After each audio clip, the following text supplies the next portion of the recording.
Welcome to the Deep Dive. Today, we're digging into something quite special. It's Dr. A.P.J. Abdul Kalam's My India, Ideas for the Future.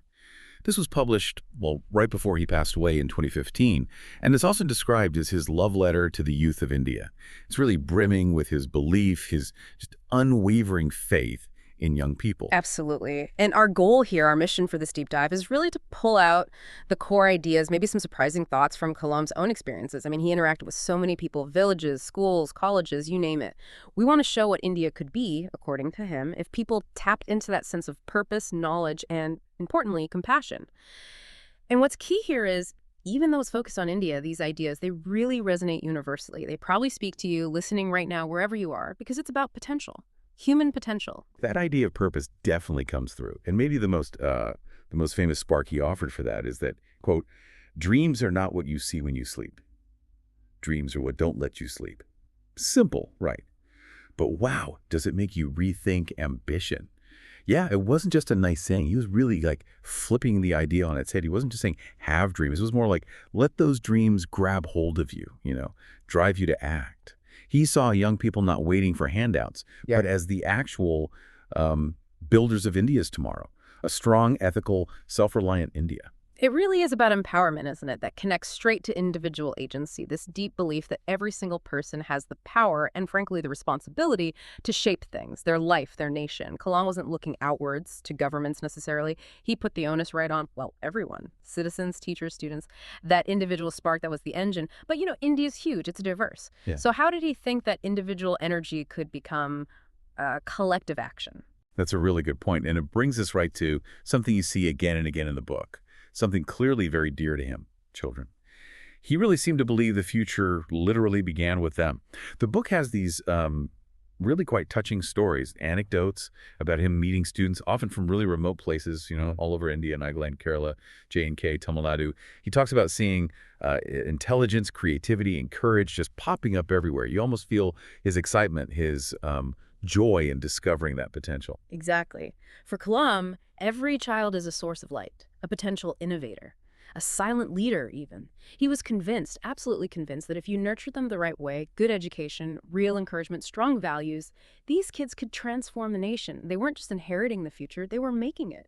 It's strategic, really, investing in human capability. Right, so you have this focus on the individual, on the young. But where did Kalam see the nation's core strength? And this is maybe a bit surprising. Not the big cities, the metropolises, no. His view, quite distinct, was that India's soul lives in its villages. Real development had to start there, which led him to this very specific concept, PURA, providing urban amenities in rural areas. And this wasn't just about, putting in a road here or there. He imagined systematically integrating everything. Roads, yes, but also schools, technology access, and importantly, economic opportunities right there in the villages, creating sort of self-sustaining hubs. And the thinking behind PURA, the core argument, was actually pretty radical for its time. Development must begin where the people are, not where the markets are. That's a powerful line. It challenged that whole idea of just centralizing everything in cities. It was about empowering communities where they were, tackling issues like urban migration at the source. It's a fundamental rethink, really, of how growth happens. Did he talk much about the practicalities, the challenges? He laid out the vision quite clearly, and it definitely influenced policy discussions. That idea of bringing resources to people, not just pulling people to resources, it's a big shift. And, being a scientist himself, Kalam applied that same people-first approach to innovation, too. Science, for him, wasn't this cold, detached thing in a lab. It had to have a soul. It had to serve society, not just industry. Oh, yeah, the book is full of examples, how tech could solve real problems. Things like low-cost water purification for a village. That's not just a discovery, it's a life changer. Or using satellite data to help small farmers. Real impact. He actually said science is not just for the labs. It's for the villages, for the people, for life. Which leads to a crucial question, right? If science serves people, what about shaping the people themselves? And that brings us to his ideas on education, real education. For Kalam, it wasn't about just turning out graduates with scores. No, it had to create good human beings. He was big on values, truth, discipline, hard work, compassion. Building character was just as important as building skills, maybe more so. And he shares these really moving stories about teachers who impacted his life. It just underscores his belief that a teacher's real job isn't just ticking off syllabus points. It's to ignite a soul. He saw teachers as, well, fundamental nation builders, which connects to another big idea. India itself as a mission, not in a raw nationalistic way, but as a mission where unity, integrity, innovation, they all come together to shape something new, a new civilization, he called it. He was very clear about India's strengths as he saw them. The rich culture, sure, a strong spiritual foundation, the power in its diversity. And then, crucially, always, 600 million youth. That demographic potential was always front and center for him. So you've got these strengths.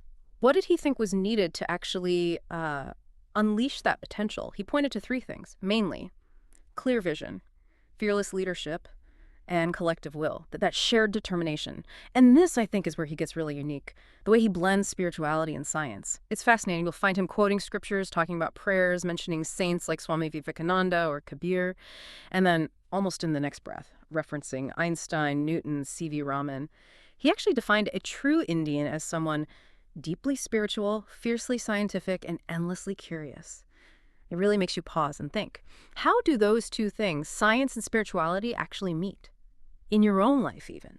That idea of convergence, not conflict, is really powerful. It's not either or. And bringing these themes together, Kalam put a huge emphasis on leadership.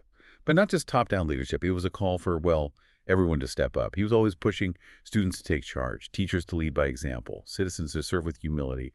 It's a very active, involved kind of leadership he envisioned. Yeah, and his definition of a true leader, it wasn't about command and control. He said true leaders are those who serve silently, consistently, and selflessly. It's about service, about enabling others, a kind of quiet strength, you might say. Right. So as the book My India wraps up, Kalam leaves us with this. It's quiet, but really powerful appeal. It sums up so much. He says, India does not need to wait to become great. What we need is belief. What we need is unity. What we need is action. Simple, direct, urgent. It feels like an invitation, doesn't it? An invitation for you, the listener, especially the youth, to pick up that torch, to not just admire the dream, but to actually inherit a mission. And maybe that's the final, most resonant message from Kalam, that the greatness he talked about, it isn't made in government halls or global meetings. It starts, he believed, in classrooms, villages, and young minds. Dr. Kalam isn't with us anymore, but through this book, his voice, his hope, well, it lives on, it echoes. So the question he leaves us with, the question he leaves you with is, what will you build? What dream won't let you sleep?